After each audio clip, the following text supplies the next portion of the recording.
Re-rating stocks is the norm in bull markets, especially if the markets find a popular reason for doing so. For instance, take the case of PSUs getting redesignated from Miniratna to Navratna. As the term Ratna suggests, these entities are already considered the jewels in the government's crown. However, what makes such entities more credible for lenders and investors is their status as a Ratna. Going from a Mini Ratna to a Navratna is akin to a promotion. Herein, the government vouches for the entity's financial stability and credibility to execute prestigious projects.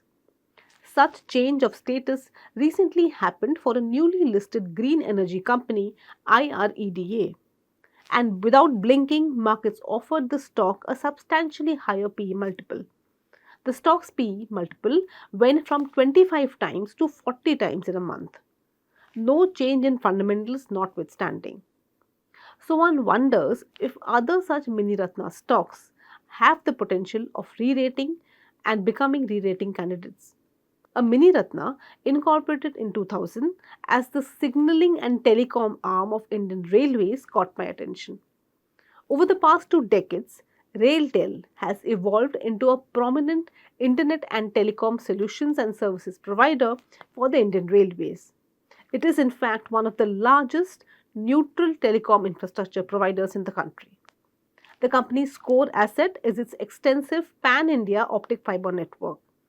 The network spans over 61,000 kilometers along railway tracks.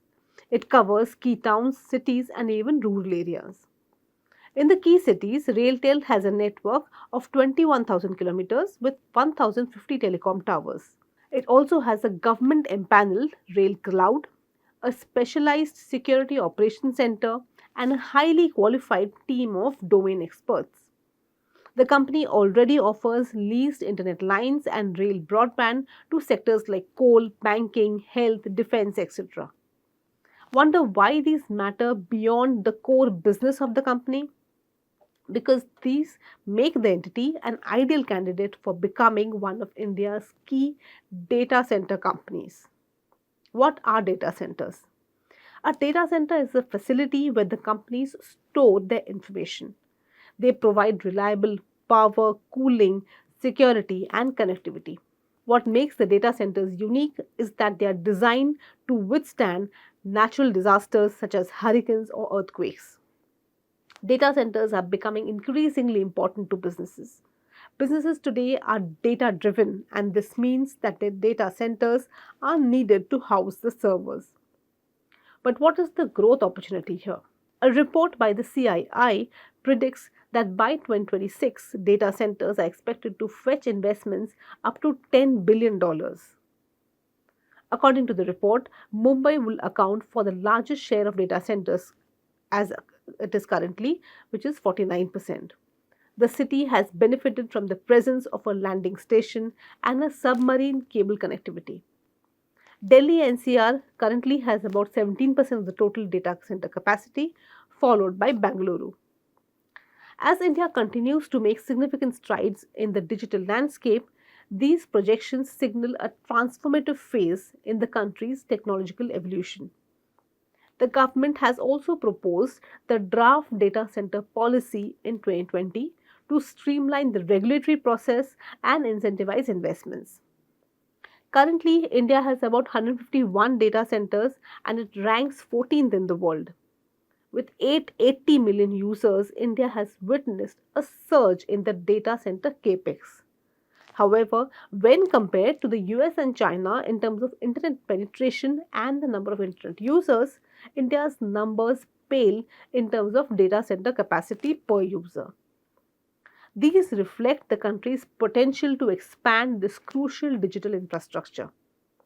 So, what is in it for RailTel? The telecom business on its own is lumpy and extremely competitive. Companies typically endure cutthroat pricing.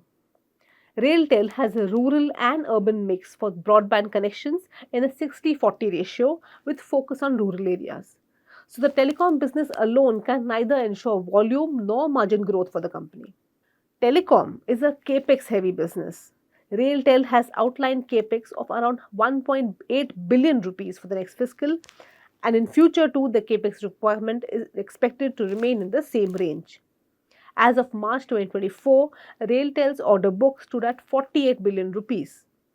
The company has received large orders from Indian Railways for services such as content on demand, video surveillance systems, and e-offices.